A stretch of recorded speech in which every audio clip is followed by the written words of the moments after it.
everybody. We're about to start our next talk this afternoon.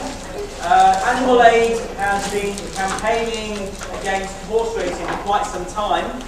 You'll have seen reports in the papers in recent months highlighting about the use of the whip and the restrictions that the Jockey Club, I think, the Horse Racing Association will be putting on jockeys for using the whip. Our horse racing campaign really is down to primarily one guy, and that's our next speaker. So please put your hands together for Dene Stansall.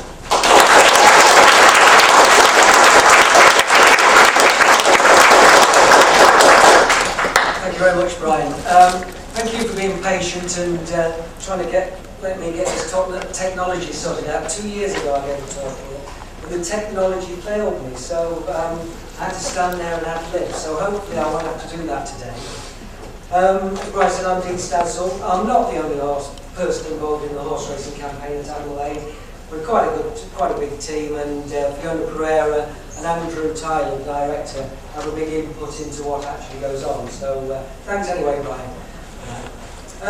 So why is horse racing a mainstream animal rights issue? Well, historically, horse racing has never really been on the animal rights agenda. If we think about the sort of recent emergence of the animal liberation movement about 30, 40 years ago, horse racing was never really debated when that first set off.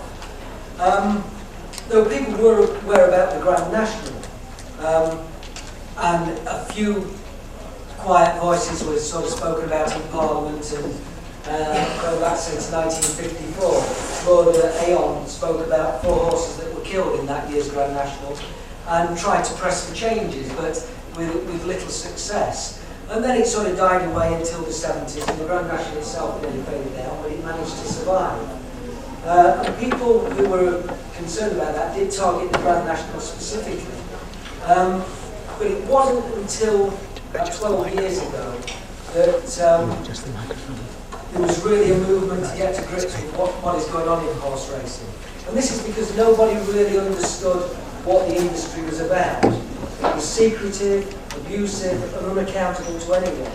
It was a commercial industry, and it enjoyed a free rein, and it escaped a critical eye. So it wasn't until 1999 that Animal Aid actually took horse racing on as a campaign. And we looked at it in great detail, and we thought, what is horse racing all about? Where are the problems? So, understand, first of all, before you do any campaigning about any issue, you have to understand the industry very clearly, very thoroughly. So, I've got sort of 5 key things here. There are others, and these you don't have to follow the arrow sequence, but more or less it's what welfare and rights under the law do horses have in racing? Well, actually they have very little. If you hit your dog with a whip and you were reported to the police and there was enough evidence there, you could be prosecuted under the Animal Welfare Act of 2006, and before that the 1911 Animals Act. But horses have been hit for 300 or 400 years in British horse racing, and nobody's said a word about it, being hit with the whips. And that appears not to come under the Animal Act of 2006 for protection and duty of care. So there's not many laws to actually protect racehorses. And we at Animal Aid have tried to enforce the law, tried to use that law, but we've got a long way with it, but it has fallen on stony ground, simply. But then we have to think about the economic and regulation structure of racing. Well, racing is controlled by itself. It doesn't have to answer to anybody out there other than itself. It's self-regulating, it's autonomous, and it makes the rules up. It decides, say for instance, 3 months ago you can hit a horse with a whip 15 times, and that was within its rules. And then subjectively it decided to change those rules recently, mainly due to pressure from Animal Aid, and now you can only hit a horse 7 times on the flat and 8 times over jump. So that self-regulation is key to understanding the industry. And what we've tried to do at Animal Aid is break down that self-regulation wrong. Very, very difficult, because they've enjoyed that for 300 years. Initially with the formation of the Jockey Club, Then about 20 years ago, the Horse Racing Regulation Authority, and then more recently the British Horse Racing Authority, as it's now known, the regulator is now known. Now the economics of racing are vital in understanding welfare and rights of racehorses. The British horse racing economy has about £100 million annually at its disposal, and with that it funds prize money, puts on races, and what garners whether a horse will be well looked after or not is the amount of prize money that horse can win. And most 80% of racehorses never actually win a race, and certainly don't cover their own keep costs. So they're soon thrown out of the system. And the few that do win and gain economic progress for their owners, they tend to go on to be breeding animals and exploited further. And then we have to think about the cultural aspects. Racing is well rooted into British society. Go down any high street, you can see 3 or 4 bookmakers in there trying to attract people in to follow horse racing and lose the money as most people do. It's also covered a lot by the media. If you look at every daily racing, every daily newspaper, out there in the back are 2 pages at least of horse racing. So it's there in our culture. You can turn on the TV or the radio 2 in the morning, and they'll be giving you tips on the breakfast show for racing that afternoon. And every Saturday you can watch the TV, or if you've got satellite or cable, you can watch racing every day. So it's part of the culture. So we have to think about a campaign that will break into that culture and expose it for what it is. And then we have to think of the political position. If we think we lobby Parliament as regularly as we can, and we talk to politicians, but within the British Parliament there are their own lobby groups, their MPs who actually love racing, they like to go horse racing, and they form their own horse racing group to promote horse racing within Parliament. So even when you get to a political debate, there are certain structures within Parliament that are fighting against you, fighting against your view. And then of course we have to think about the global racing scene. Racing goes on nearly in most of the big economies around the world. The USA is the biggest racing nation with the biggest turnover in horse racing and horses. Australia and Japan are second and third, and Britain comes fourth in that. And then you've got France and Ireland who are big players as well. And if you make changes to the British racing scene, you have to gauge that you'll also need to make changes to the global racing scene. So we've been working on the whip issue at Animal Aid, quite a dedicated campaign towards that. We found that though we've changed the whip laws in Britain, jockeys are still using different whips when they go to ride abroad. So whilst it's okay for us, what we've got to do is understand that global racing scene and press the message further. And I'll show you a short video later on that will try and explain that and how that can be used on with wider scope. So 5 key issues there to understand racing. I've done it very concise and it is in much more detail, but that gives you a rough idea of the challenges that you've got. What's the rights? What's the economics and the regulation structure? Why is it so culturally popular in Britain? What's the political position and how does it relate to the rest of the world?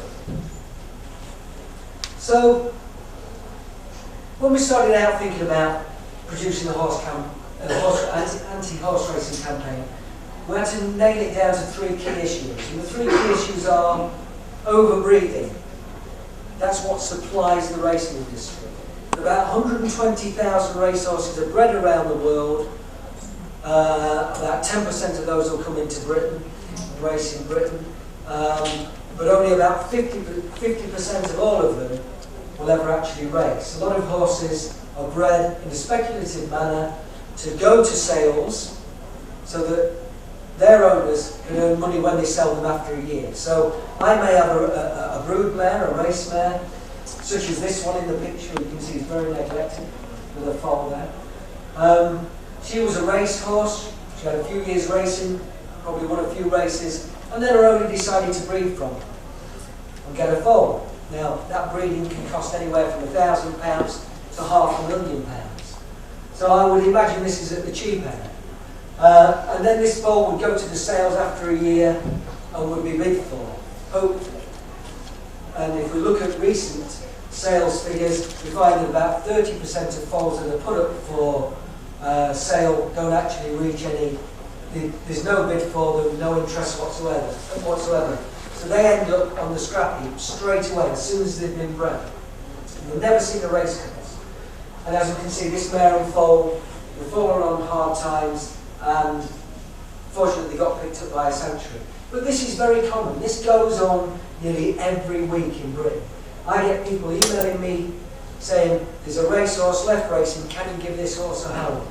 And it's totally flooded and there isn't enough homes or sanctuaries out there to do anything about this. This is a major problem. And it also impacts on the general horse welfare of the horse population as well. So thousands of horses every year ending up on the scrap heap because of the high failure rates within racing. And I did a study last year looking at the careers of racehorses. If they are successful enough to race, how long will they actually race for? What's the average time they'll actually be in racing? Well, a racehorse will live for 30 years, a thoroughbred racehorse, 30 years from birth to death in a natural lifespan. Most of them go into racing at 2, and if you're a filly, you finish by 3. If you're a gelding, you've lost your balls basically because they don't like you to get interested in lady horses when they're running. You keep going for 2 years, and by the age of 4, you're a gelding and you're out. So at a very young age, horses are on the scrap heap. And racing has never dealt with this. And this has been a problem because the animal rights movement hasn't been aware of all the facts and figures, and it's taken a very long time to get this campaign up and running and the facts out there. So we're able to challenge the racing industry when they say, well, we've got our own little bit of provision. When I do debates in public on the TV or on the radio, I always know the questions that are going to come. They say, well, we've got a little bit of provision for horses who leave racing. It's called retraining of racehorses. Well, they retrain maybe 200 a year, and there's 7,500 horses who leave racing every year. So what happens to the other 7,300? Many of them go to the slaughterhouse. Many of them are taken on by people who mean well and want to try and look after horses. I'm getting inundated with racehorses. I've got so many now I can't deal with them anymore because it's so expensive to keep them. So major problems and the failure rates of the industry. The thoroughbred is supposedly a man-made animal, bred from all sorts of different breeds of horses, and this is meant to be the finest breed in the world for speed, agility, looks and everything else, but they soon fall on hard times. So overbreeding is a major problem. Far too many horses being bred, and not enough homes for them. There's not enough room for them in racing, not enough interest there. And then if they do enter racing, we're into death and injury. Well, we've done a lot of studies, and we find that around in Britain alone, 240 horses are killed on race courses every year. And that's through leg breaks, falls where they break the necks or the backs. And horses will die in training as well. We have a job getting a handle on the amount of horses in training who die, but we reckon that's probably around about another 200 horses at least. And these are very conservative figures, where horses are pushed so much in training that they break the legs on the gallops, or they stomach rupture, or blood vessels rupture, or heart attacks. So horses die on race courses. It might be an appropriate time now for me to just show you a video, just to put this into perspective for you, rather than listen to me tell you about horses dying on race courses. I'll show you an 7.5 minute video. It contains some distressing scenes, so if you don't want to watch it, perhaps I'll leave the room, but it will just explain the sort of problems that go on race courses around the country. And this is about the Grand National. Is unabating, and this is one of the deadliest fences on the course. Sorry, it's starting a bit. Just stop there. Just start it.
minutes before the start of the Grand National, which is run annually at Aintree in Liverpool, England, the horses are agitated as they mill around amid a charged atmosphere of noise, confusion and nervous tension.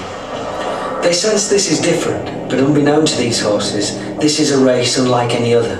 This course kills horses with such frequency that it is 5 times more deadly than any other they're likely to race on. In this lineup, a horse will be dead within the next 9.5 minutes, the time it takes to run the race. The crowded field of 40 horses that start in the lineup will be reduced to far fewer than half that number by the end of the race.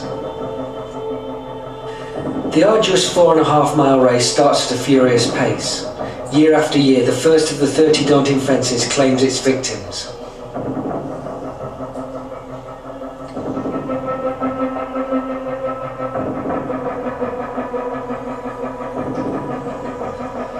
Even when horses fall and get up, they are often bruised, sore or seriously injured.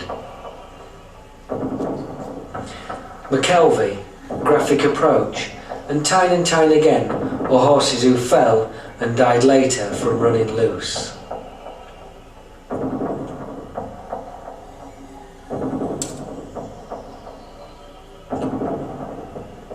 The second fence claims its victims. Horses approach the third fence, which is a huge obstacle, some 5 foot high. This is where Goguenard, the horse in the lineup, lost his life.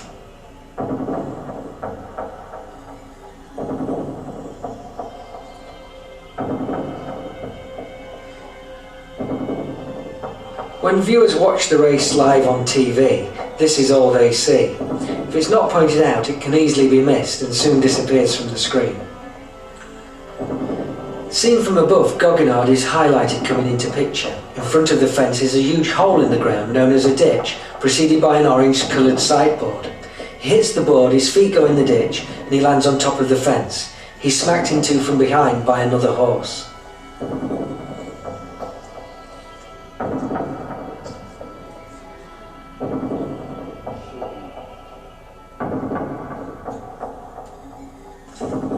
This is what it looks like from the horse's perspective.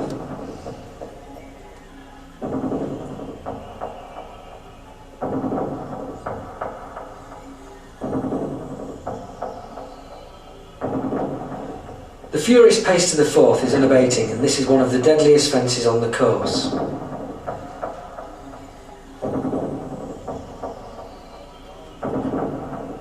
In 2011, the fence broke Ornay's neck. After the horse's death, his owner was quoted by the Racing Post as saying, "It's a safe race," and that he would not approve of proposed alterations. During the race, there are 2 circuits of the course. The next time round, the fence is bypassed. Did you spot Ornay's dead body lying on the course covered by a green sheet? The fences are big, even for the most experienced of horses, and they take some jumping. Just caught in pictures of the death of Manx Magic, nothing more was seen of him. After the 5th comes the infamous Beecher's Brook, the race's biggest killer. Its innate brutal design is unforgiving, inflicting severe pain, injury and death to the unsuspecting melee. Complicit vets destroyed 2011 runner Dooney's Gate where he fell. Despite changes to Beecher's Brook, year in year out, this appalling obstacle always kills. This is Udeep falling and life drains from him. There is much talk about the union between jockey and horse and the challenge they share. This bond clearly isn't that strong for jockey Tony McCoy as he scurries away from the dying Udeep. The Last Fling was a beautiful horse with a big white face. He led the way for most of the race, jumping bravely until becoming tired and fading behind the other runners. His fate was sealed at Canal Turn.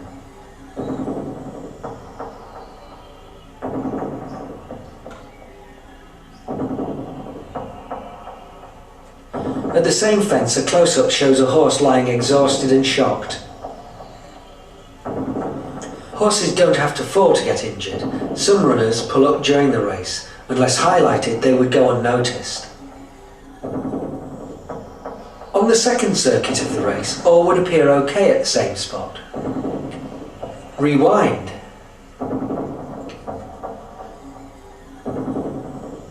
Note the injured horse is being loaded into a horse ambulance, basically a horse box with ambulance written on the side, his fate unknown.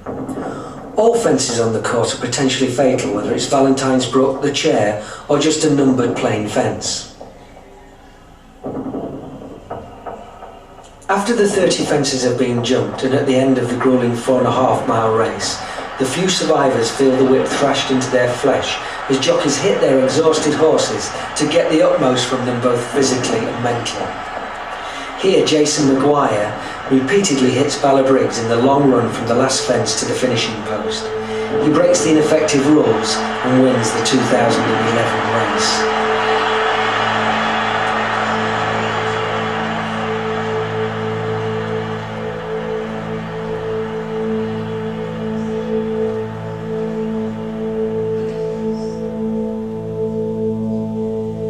The Grand National is nothing for a nation to be proud of.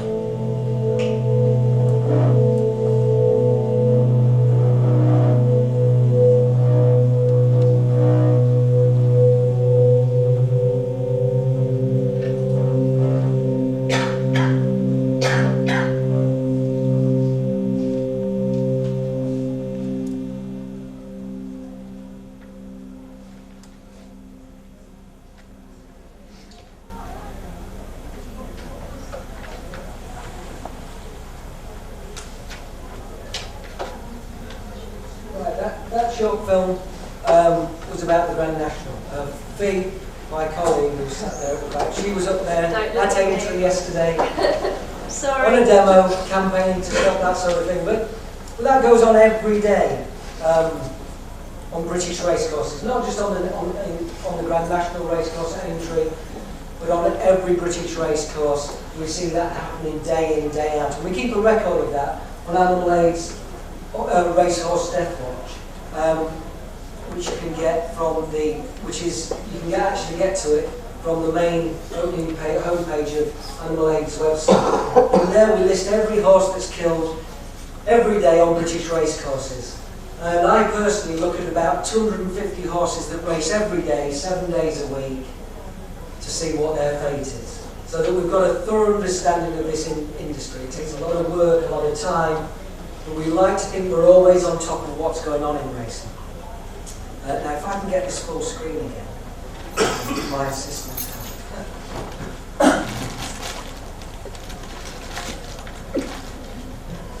Great. Okay. Yeah, so going back now, so we've seen what death and injury is like on a racecourse. Very shocking, very disturbing. So what happens after horses have finished racing if they manage to survive what the racing industry has to throw at them?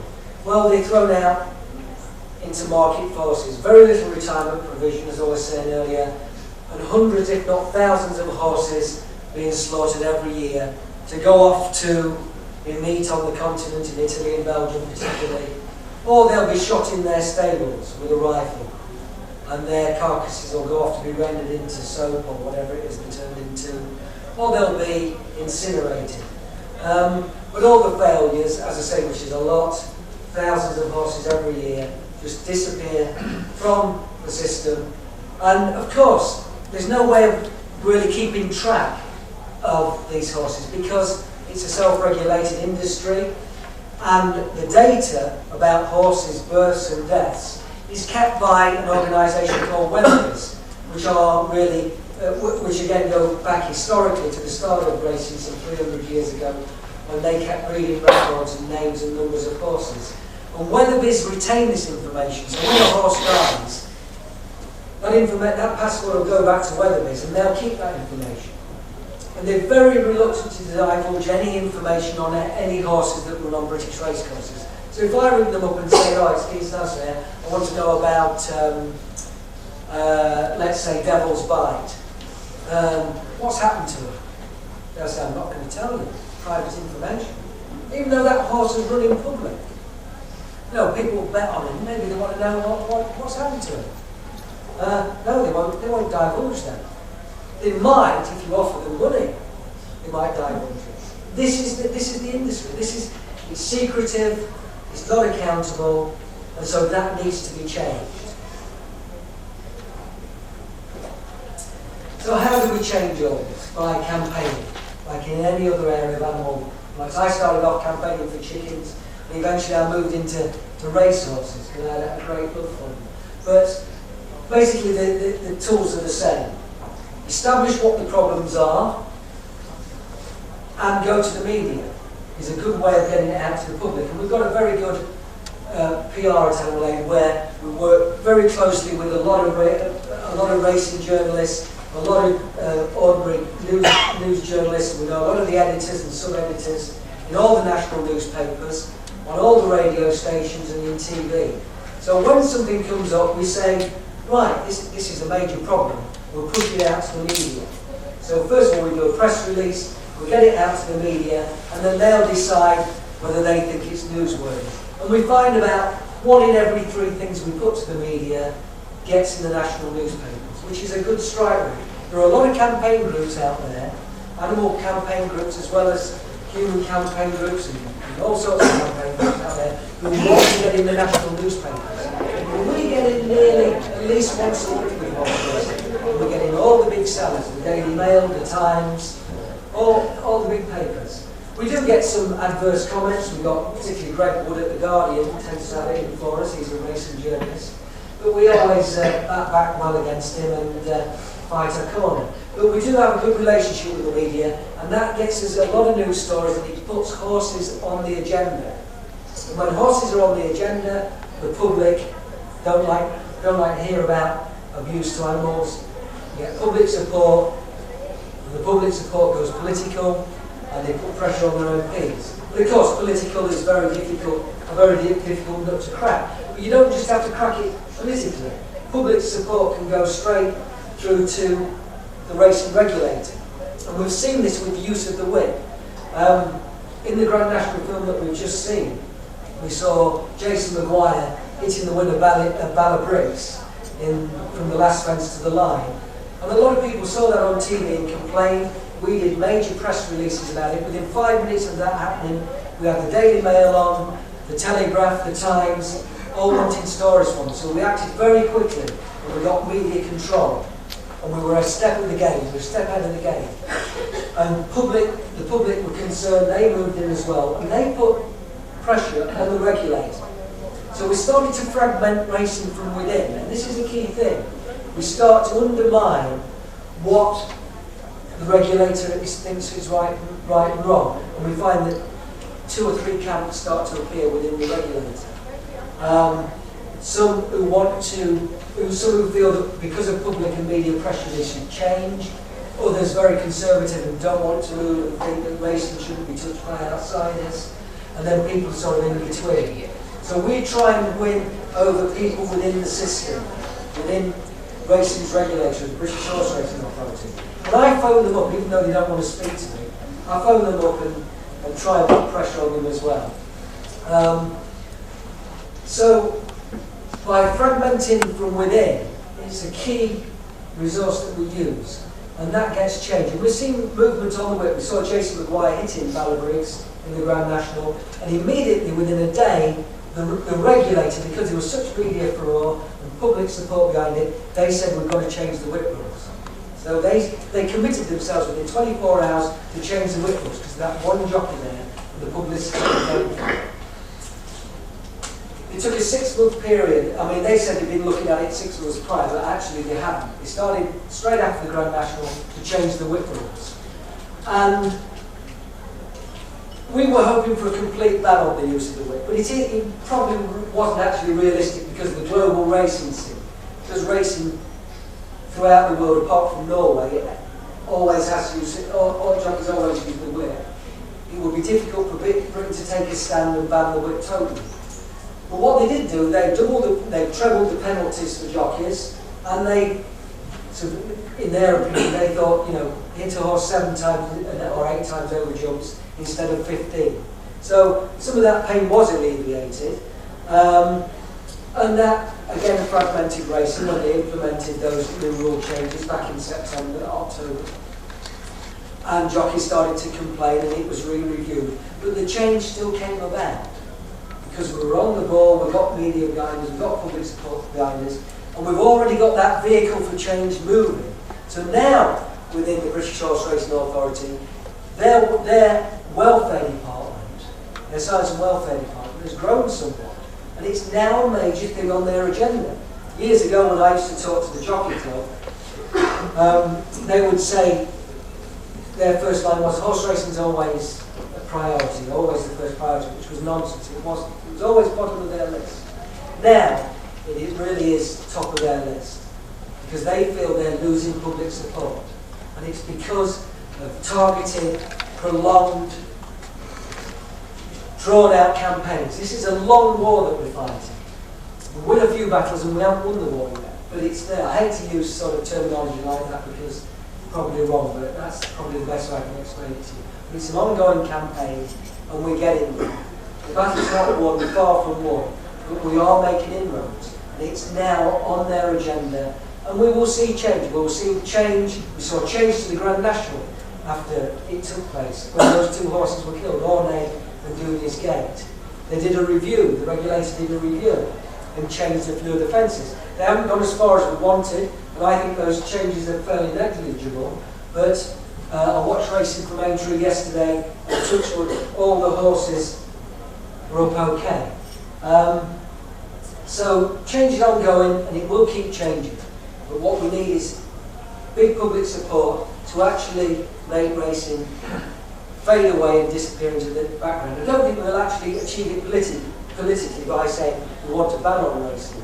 But I think if public support dwindles, it will become a much more minority sport within this country and around the world, and we will gradually see it fade away. It could be a few decades away, that, but it's already on the agenda, and we're working hard to achieve it. And I think it will be achievable because of the economic climate of the world, because of the lack of interest, because of all the growing sports, the way people bet, understanding betting markets. People are choosing to bet on football as opposed to horse racing nowadays.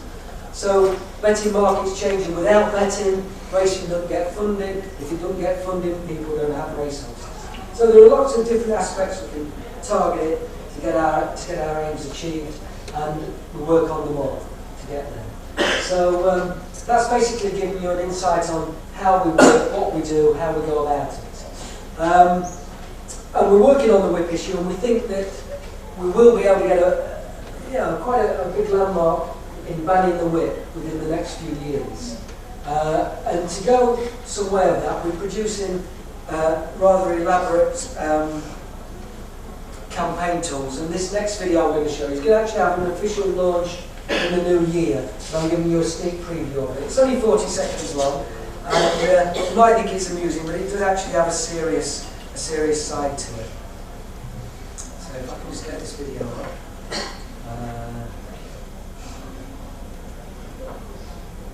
Right.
That short video, as I said, will get launched in the new year.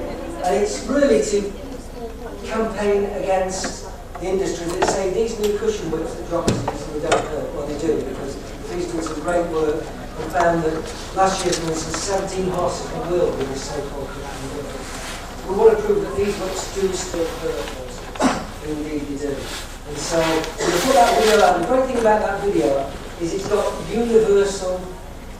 It's a universal language there. We're going to put it in different languages on the text, but it applies to all the racing authorities around the world.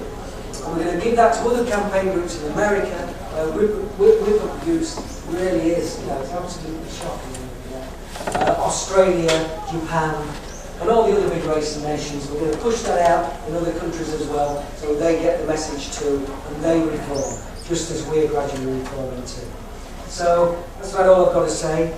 Well, that is my hour, well, 45 minutes. So if anybody's got any questions, feel free. Thank you.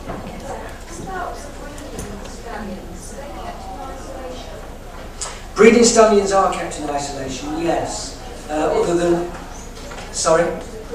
Cruelty in itself, yes. And a lot of successful brooding mares who the stallions go to are kept pregnant for probably 20 years of their 30-year life. So it is quite, stallions are isolated, brood mares constantly pregnant, major welfare and rights problems with that. We have addressed them to some degree.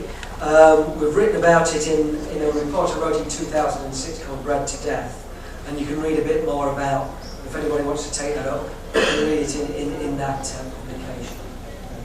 Sorry, I think okay. I was very privileged in 1993 to be one of the 7 that actually went on to the Aintree race course track for the Grand National and stopped.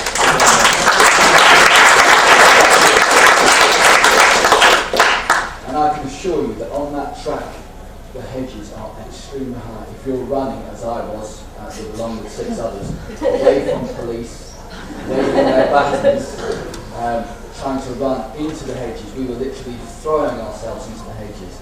The thing that I've always thought about horse racing is that it is akin to modern state, the way the horse is treated. And I get people say to me, even now when I do the protests outside booking at the betting offices, people say, well, the horses enjoy it. And I would say to them, let me put a bit in your mouth, and I can assure you I can make you do anything. Exactly. Yeah, very well said. Round of applause for this guy.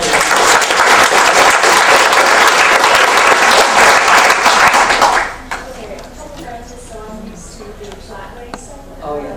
And Barbara, when he broke his leg, He did, yes.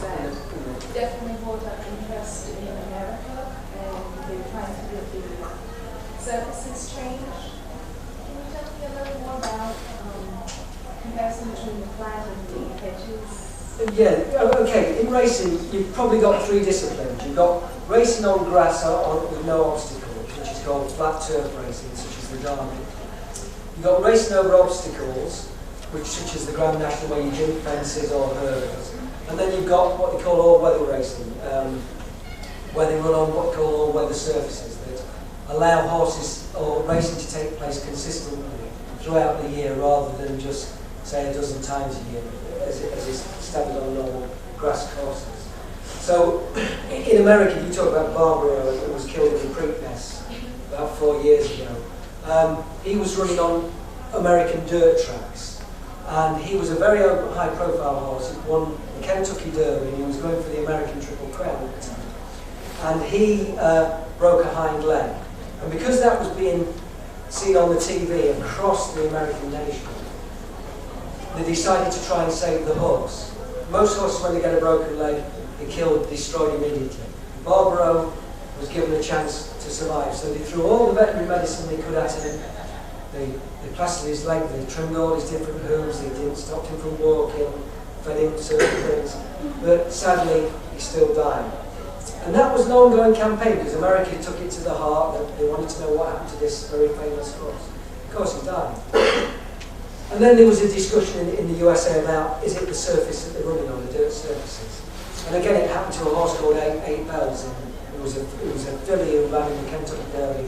The following year, 8 Bells broke both her forelegs, finishing 3rd in the race. Both her forelegs snapped just after she finished, went past the finish line. And again, major media attention. So America decided to adopt British all-weather courses, surfaces, polytrack, and put that down because they thought it was safe. But I've done some research and finding that polytrack is just as dangerous as the traditional dirt American courses. And although they put these new polytracks down, they still don't stand up to a lot of racing. And as they compact, the trauma on the horse's legs breaks the legs basically. So yeah, these changes that they've done haven't been that great, and not successful as they have. Dean, you're saying that the whip is immune from the Animal Welfare Act because the horse is a vertebrate, and there's, to the best of my knowledge, there's nothing in the Animal Welfare Act that exempts horses from that sort of... Yeah, well that's what we thought. In 2007, a jockey called Eddie Ahern beat a horse at Southall Racecourse called Marsan. He went absolutely loopy on this horse. He hit the horse in every position possible, down the head, on the backside. I won't go into the details of why he did it, but he did it. And racing was shocked about this, and they tried to do something. But Animal Aid said, right, we'll use the Animal Welfare Act. It had just been come out about a year before. We'll use the Animal Welfare Act against Eddie Ahern. So we got the Chief of Nottinghamshire Police on the job, because that's where the racecourse was, and we said, we want you to investigate this with a view to prosecuting this jockey for abusing this horse. It wasn't just a normal hitting the horse trying to win the race. This was a guy beating a horse for his own economic reasons. And we pushed the case for about 3 or 4 months. Eventually it failed because the Crown Prosecution Service turned it down. But we did cause a lot of problems in racing. We got the Racing Post newspaper, their sort of Bible of the industry, their daily paper, actually had a headline saying, animal rights people are going to prosecute jockeys, beware jockeys, when you use the whip. So the message did get out there. But although we didn't nail Eddie Ahern under the law, he certainly became a good boy after that. And racing had to step on him, and they banned him for 3 months. I mean, he wasn't good enough. We liked him banned for life and going anywhere near us. But it was still the biggest penalty ever seen for an abuse of a horse by a jockey. So, but we did try the Animal Welfare Act. We might want to try it again in the future, but at the moment, at that point in time, it didn't actually happen, although we pushed it as much as we can. Could it get to judicial review in theory? Possibly, yeah. It's just really probably having the time to get all that organised, because we are a small team and we're quite a lot on, but yeah, that is an option, yeah, certainly. In the same way that Coalition Against Fair Trade organise an annual anti-fur demo in central London, does Animal Aid organise an annual anti-grand national Yes, demo? we do. It takes place, I think, this year, around about April the 9th or 7th. The first Saturday in April it will be, and that's outside Aintree Racecourse. The Fayre was there yesterday, wasn't it? Yeah, it's quite rainy. Yeah, but we do go there every year, yes. We normally get about 30, 40 people there, but we are restricted. The police do restrict us quite a lot there, actually. But we do show our face and we do get a lot of coverage. So that's got your relationship with the RSPCA? well, my counterpart at the RSPCA is a guy called David Muir. I speak to him fairly regularly, and we don't always see eye to eye. And to be honest, I've been telling him he should resign because I don't believe he's doing his job. He offered me his job, but I won't want it. But he's got the World Charter to it, and I think that's because the royal family is involved with racing, the own races, so the RSPCA can't say that. And that's a restriction that they've got, I think, in a lot of areas. I mean, that's just the way they've been formed and the way they operate. I mean, that's probably a detriment, but that's the way it is. But it's okay on some. He's pushed the whip issue very, he's doing well on the whip, but he didn't want to see a ban on the whip, which is disappointing for us, because if we had the RSPCA behind this campaign as well, then that would make it would come quicker and be a lot easier. But, yeah, I mean, they've got some good points, some bad points, we never always agree, but I do speak to them all the time and try and get our view over to them, because they are a powerful body. Two things I'd like to ask you. One is it true that they're breeding race horses now with much lighter bones, and so they're more liable to break when they're racing, breeding them lighter so they're faster?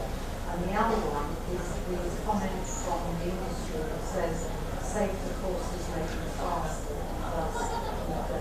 Yeah, 2 points there. One is about the light frameness of a horse. Well, when horses grow, depending where they're born, and before they actually enter racing, it depends on a few factors: the genetic makeup of their genetic makeup, the history of the horses that are going to breed in that horse, and also such things as the grass that they graze on, as Will Foals, and the quality of the mare's milk. In Ireland's a big racing nation because they have a lot of rain there, which is conducive to giving green grass. The soil's very rich in calcium. The grass takes that up. The foals eat the grass and they get fairly strong bones, and they should. But if foals don't get enough access to natural foodstuffs, then and they enter racing, they go on these man-made so-called foods, such as high protein stuff, the bones aren't always as strong. And we're seeing the thing with racing is you have to be what's the word? Precocious. Horses have to be developed very early and quickly, and that's where the rewards are in racing. At a very young age, the rewards come very quickly. So you've got to get a horse out there into the marketplace, onto the race courses. So if you're not brought up properly, the bones are thin. And some of the breeding stock, such as popular American lines, particularly like a horse called Mr. Prospector, is renowned for his light. He was a very fast horse, very successful racehorse. He had a very light frame. He's passed that on to his thousands of offspring. And then their offspring, their breeding populations as well, they pass it on to theirs. So when I look at horses who die up and down the country every day, I often look at the breeding and see if there's any Mr. Prospector in there, or if it's Dane or whatever, and see where those weaknesses are. But there's not a movement within racing to breed that out. There's no, even though racing's aware that you get less bone over the horse, they're not willing to breed that out. So yeah, that is a problem. Sorry, your second question was about speed, wasn't it? Yeah. Making the fences lower, faster. Oh, yeah. Obviously, we're against the Grand National, against all horse racing. We want to see horse racing banned, but problems with the Grand National are, a lot of people say, well, lower the fences and then the horses won't fall. If you lower the fences, you make them run quicker. So if you actually make the fences higher, the jockeys slow the horses up and they jump them slower. So this idea that, and this is what they're saying, speed kills basically.